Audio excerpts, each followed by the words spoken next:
ଆଜି ରାତିରେ ସେ ନାରୀ ତୁମକୁ ଫୋନ୍ କରିବ, ହାତ ଧରିକି ରୁମ୍କୁ ଡାକିବ, ଯାହା ଚାହିଁବେ ତାହା କରିବ। କେବଳ ବିଛଣାରେ ଶୋଇକି ମାତ୍ର 3 ଥର ପଢ଼ି ଦିଅନ୍ତୁ ଏହି ଗୋଟିଏ ମନ୍ତ୍ର। ଗ୍ୟାରେଣ୍ଟି ଦେଉଛି ସୁନ୍ଦରୀରୁ ସୁନ୍ଦରୀ ଝିଅ ବା ସୁନ୍ଦରୀ ବିବାହିତା ନାରୀ ନିଜେ ତୁମକୁ ଫୋନ୍ କରିବ, ହାତ ଧରିକି ଘରକୁ ଡାକିବ, ଯାହା ଚାହିଁବେ ତାହା କରିବ। ଏହି ମନ୍ତ୍ର ଏତେ ଶକ୍ତିଶାଳୀ କି ରାତିରେ ଏହି ମନ୍ତ୍ରକୁ ପଢ଼ିବା ମାତ୍ରେ ସେ ଝିଅ ହେଉ ବା ବିବାହିତା ନାରୀ ନିଜେ ତୁମକୁ ଫୋନ୍ କରିବ, ଘରକୁ ଡାକିବ, ଯାହା ଚାହିଁବେ ତାହା କରିବ। କେବଳ ଆପଣଙ୍କୁ ବିଛଣାରେ ଶୋଇକି ଏହି ମନ୍ତ୍ରକୁ 3 ଥର ପଢ଼ିବାର ଅଛି। ତାପରେ ଦେଖିବେ ଚମତ୍କାର। ହଁ ଫ୍ରେଣ୍ଡସ୍, ଆପଣ ସମସ୍ତଙ୍କର ଇଚ୍ଛା ଥିବ କେଉଁ ନା କେଉଁ ଝିଅ ବା ବିବାହିତା ନାରୀକୁ ପଟେଇବା ପାଇଁ, ପଡ଼ିଶା ଘର ସୁନ୍ଦରୀ ଭାଉଜଠାରୁ ମନ ମୁତାବକ କାମ ହାସଲ କରିବା ପାଇଁ। କିନ୍ତୁ ଇଏ ଏତେ ସହଜ ନୁହେଁ। ଏଥିପାଇଁ ଆମର ତନ୍ତ୍ରଶାସ୍ତ୍ରରୁ ମୁଁ ଆଜି ଆପଣଙ୍କ ପାଇଁ ଦୁନିଆର ସବୁଠାରୁ ଶକ୍ତିଶାଳୀ ବଶୀକରଣ ନେଇ ଆସିଛି, ଯାହାକୁ ଆପଣ କରିଦେଲେ ନିଜ ପସନ୍ଦର ସେ ଝିଅକୁ ପଟେଇ ପାରିବେ, ପଡ଼ିଶା ଘର ସୁନ୍ଦରୀ ଭାଉଜକୁ ପଟେଇ ପାରିବେ, ତାଠାରୁ କିଛି ବି କାମ ହାସଲ କରିପାରିବେ। ଏହି ବଶୀକରଣ ଆପଣଙ୍କୁ ସହଜ ଲାଗିବ, କିନ୍ତୁ ଇଏ ପ୍ରଚଣ୍ଡ ମହାଶକ୍ତିଶାଳୀ ବଶୀକରଣ, ଯାହାର ପ୍ରୟୋଗରେ ଆପଣ କେଉଁ ବି ଝିଅ ବା ବିବାହିତା ନାରୀକୁ ନିଜ ବଶରେ କରିପାରିବେ। ହଁ ଫ୍ରେଣ୍ଡସ୍, ଯଦି ଆପଣ କେଉଁ ଝିଅକୁ ମନେ ମନେ ଭଲ ପାଉଛନ୍ତି କିନ୍ତୁ ଯେତେ ଚେଷ୍ଟା କଲେ ମଧ୍ୟ ତାକୁ ପଟେଇ ପାରୁନାହାନ୍ତି, ତାକୁ ନିଜର ମନ କଥା କହିପାରୁନାହାନ୍ତି, ଆଉ ଆପଣ ଚାହୁଁଛନ୍ତି କି ସେ ଝିଅ ନିଜେ ଆସି ଆପଣଙ୍କୁ ଭଲ ପାଉଛି ବୋଲି କହୁ, ତେବେ ଆଜିର ଏହି ଭିଡ଼ିଓଟି ଆପଣଙ୍କର ଇଚ୍ଛାକୁ ପୂରଣ କରିବ। କେବଳ ଆପଣଙ୍କୁ ବିଛଣାରେ ଶୋଇକି ଏହି ମନ୍ତ୍ରକୁ 3 ଥର ପଢ଼ିବାର ଅଛି। ଗ୍ୟାରେଣ୍ଟି ଦେଉଛି ଯେଉଁ ଝିଅ ପାଇଁ ଆପଣ ଏହି ମନ୍ତ୍ରକୁ ପଢ଼ିବେ, ସିଏ ନିଜେ ଆସିବ, ଆପଣଙ୍କ ସହିତ କଥା ହେବ, ଆପଣଙ୍କୁ ଭଲ ପାଉଛି ବୋଲି କହିବ। ନମସ୍କାର ଫ୍ରେଣ୍ଡସ୍, ଓଡ଼ିଆ ଫଣ୍ଡା ଚ୍ୟାନେଲକୁ ଆପଣମାନଙ୍କୁ ସ୍ୱାଗତ। ଏହି ବଶୀକରଣ ସାହାଯ୍ୟରେ ଆପଣ ବର୍ଷ ବର୍ଷ ଧରି ଭାଙ୍ଗି ଯାଇଥିବା ପୁରୁଣା ପ୍ରେମକୁ ଫେରାଇ ଆଣିପାରିବେ। ଶାଶୁ, ନଣନ୍ଦ, ଦିଅର, ଭାଉଜ କାହାକୁ ବି ନିଜ ବଶରେ କରି ତାଠାରୁ ନିଜର ମନ ମୁତାବକ କାମ ହାସଲ କରିପାରିବେ।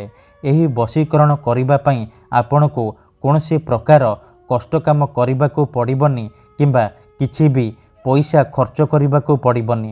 ଆପଣ ନିଜ ଘରେ ବସି ବସି ନିଜ ପସନ୍ଦର ସେ ଝିଅ ବା ନାରୀକୁ ବଶରେ କରିପାରିବେ, ତାଠାରୁ ନିଜର ମନ ମୁତାବକ କାମ ହାସଲ କରିପାରିବେ। କେବଳ ଆପଣଙ୍କୁ ବିଛଣାରେ ଶୋଇକି ଏହି ମନ୍ତ୍ରକୁ 3 ଥର ପଢ଼ିବାର ଅଛି। ତେବେ ଏହି ବଶୀକରଣ ମନ୍ତ୍ର ଆପଣ କିପରି ପଢ଼ିବେ, କେମିତି ପଢ଼ିବେ, ଏହାର ପ୍ରୟୋଗ ବିଧି କ'ଣ, ମୁଁ ଆପଣଙ୍କୁ ଶିଖେଇବି। ସମ୍ପୂର୍ଣ୍ଣ ପ୍ରୟୋଗ ବିଧି ଠିକ୍ ଭାବରେ ଶିଖେଇବି। ଜାଣିବା ପାଇଁ ଭିଡ଼ିଓଟିକୁ ଆପଣ ମୂଳରୁ ଶେଷ ପର୍ଯ୍ୟନ୍ତ ପୁରା ଧ୍ୟାନ ସହିତ ଦେଖନ୍ତୁ। କାହିଁକି ନା ଅଧାରୁ ଛାଡ଼ିକି ପଳେଇଲେ କିମ୍ବା କାଟି କାଟି ଦେଖିଲେ ଆପଣ କିଛି ବି ବୁଝିପାରିବେନି। ପରେ କମେଣ୍ଟ କରିବେ, ଗୁରୁଜୀ ଆପଣଙ୍କର ବଶୀକରଣ କାମ କରୁନି। ତେଣୁ ଭିଡ଼ିଓଟିକୁ ମୂଳରୁ ଶେଷ ପର୍ଯ୍ୟନ୍ତ ପୁରା ଧ୍ୟାନ ସହିତ ଦେଖନ୍ତୁ, ପ୍ରୟୋଗ ବିଧିକୁ ଠିକ୍ ଭାବରେ ବୁଝନ୍ତୁ, ତାପରେ ଆପଣ ବଶୀକରଣ କରିବା ପାଇଁ ଯିବେ। ଦେଖନ୍ତୁ, ଯେଉଁପରି ଆପଣ ଭଗବାନଙ୍କୁ ମାନୁଛନ୍ତି, ଭଗବାନଙ୍କ ଉପରେ ବିଶ୍ୱାସ ରଖିଛନ୍ତି, ନିଜର ସବୁ ଦୁଃଖ କଷ୍ଟ ଅସୁବିଧା ଭଗବାନଙ୍କୁ ଜଣାଉଛନ୍ତି, ଯଦି ସେ ଅସୁବିଧାର ସମାଧାନ ନ ହେଲା ତାହାର ମାନେ ନୁହେଁ କି ଭଗବାନ ନାହାନ୍ତି। ସେହିପରି ମନ୍ତ୍ର ତନ୍ତ୍ର ହୁଏ, ବଶୀକରଣ କାମ କରେ, କିନ୍ତୁ ଏହାକୁ ଆପଣଙ୍କୁ ସିଦ୍ଧ କରିବାକୁ ପଡ଼ିବ। ପ୍ରୟୋଗ ବିଧି ଠିକ୍ ଭାବରେ କରିବାକୁ ପଡ଼ିବ। ମୁଁ ଆପଣଙ୍କୁ ଯେମିତି ଶିଖେଇବି ଆପଣଙ୍କୁ ଠିକ୍ ସେହିପରି କରିବାକୁ ପଡ଼ିବ। ତେବେ ଯାଇ ମୁଁ ଆପଣଙ୍କୁ ଗ୍ୟାରେଣ୍ଟି ଦେଉଛି ଆପଣ ଯେତେ ସୁନ୍ଦରୀ ଝିଅକୁ ଚାହିଁବେ 100ରୁ 100% ପଟେଇ ପାରିବେ। ଯଦି ଗୋଟିଏ ଥରରେ ସଫଳ ହୋଇପାରୁନାହାନ୍ତି, ତେବେ ଦ୍ୱିତୀୟ ଥର ଚେଷ୍ଟା କରନ୍ତୁ, ନିହାତି ଭାବେ ସଫଳ ହେବେ। ତେବେ ଚାଲନ୍ତୁ ଜାଣିବା ଏହି ବଶୀକରଣ ଆପଣ କିପରି କରିବେ। ବିଧିଟି ଜାଣିବା ପୂର୍ବରୁ ଯଦି ଆପଣ ଆମ ଚ୍ୟାନେଲକୁ ପ୍ରଥମ ଥର ଆସିଛନ୍ତି, ତେବେ ଦୟାକରି ଚ୍ୟାନେଲକୁ ସବସ୍କ୍ରାଇବ୍ କରି ପାଖରେ ଥିବା ବେଲ୍ ଆଇକନ୍କୁ ମଧ୍ୟ ଦବାଇ ଦିଅନ୍ତୁ। ମନେ ରଖନ୍ତୁ, ଏହି ବଶୀକରଣ ଆପଣ କେଉଁ ବି ବାରରେ କରିପାରିବେ, କିନ୍ତୁ ଯେବେ ବି କରିବେ ରାତିରେ ଶୋଇବା ପୂର୍ବରୁ କରିବେ। ନିଜ ବିଛଣାରେ ଶୋଇକି ଏହି ମନ୍ତ୍ରକୁ 3 ଥର ପଢ଼ିବେ।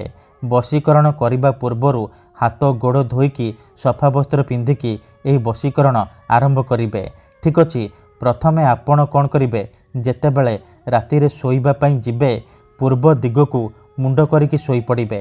ତାପରେ ନିଜର ଡାହାଣ ହାତକୁ ଛାତି ଉପରେ ରଖିବେ ଆଉ ଆଖି ବନ୍ଦ କରିକି ସେଇ ଝିଅ ବା ନାରୀକୁ ମନେ ମନେ ଭାବିବେ। ତାର ମୁହଁକୁ ନିଜ ମନରେ ଭାବିବେ। ତାପରେ ଏହି ମନ୍ତ୍ରକୁ ମାତ୍ର 3 ଥର ପଢ଼ିବେ। ଓମ୍ ନମୋ କାମାକ୍ଷା ଦେବୀ ଆମୁକଂ ମେ ବଶ୍ୟମ କୁରୁ କୁରୁ ଫଟ୍ ସ୍ୱାହା।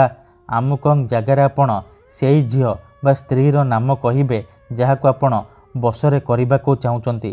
ମନ୍ତ୍ରକୁ ଆପଣ ମାତ୍ର 3 ଥର ପଢ଼ିବେ। 3 ଥର ମନ୍ତ୍ର ପଢ଼ି ସାରିବା ପରେ ଛାତି ଉପରୁ ହାତକୁ କାଢ଼ିବେ ଆଉ ଛାତିରେ ଗୋଟିଏ ଥର ଫୁଙ୍କିଦେବେ। ଏହିପରି ଆପଣ ଲଗାତାର 3 ଦିନ ପର୍ଯ୍ୟନ୍ତ ରାତିରେ ଶୋଇବା ପୂର୍ବରୁ କରିବେ। ଗ୍ୟାରେଣ୍ଟି ଦେଉଛି, ଏତିକି କରିକି ଦେଖନ୍ତୁ, ସେ ଝିଅ ହେଉ ବା ବିବାହିତା ନାରୀ ତୁମ ପ୍ରେମରେ ଦିବାନୀ ହେଇଯିବ। ଯାହା ଚାହିଁବେ ତାହା କରିବ। ଧନ୍ୟବାଦ।